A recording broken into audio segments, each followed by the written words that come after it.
দর্শক মণ্ডলী, কবিতাতে জাতীয় পুরস্কার প্রাপ্ত তাইম ভাই থেকে আমরা এখন একটা কবিতা আবৃত্তি শুনবো। তাইম ভাই বলুন।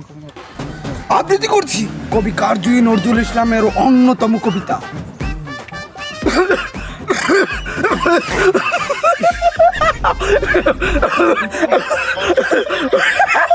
কবিতা বলুন ভাই।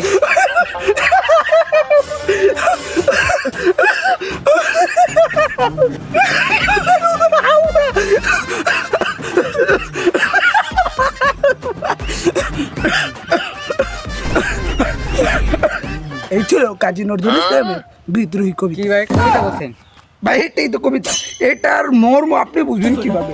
সেই সময়ের বাংলা ভাষার যে শব্দ, যে ব্যাকরণ ছিল, ওই ব্যাকরণ এইভাবেই বলা হয়েছে কাজী নজরুলের। প্রত্যেকটার অর্থ আছে। যেমন ধরেন আমি আপনাকে বুঝাইতেছি, এটার অর্থ কি জানো? এটার অর্থ হচ্ছে তুমি যাও পথিক, দূরে দূরে যাও, চলো আঁকা বাঁকা পথে। আমি পারি না আর পারি না আমি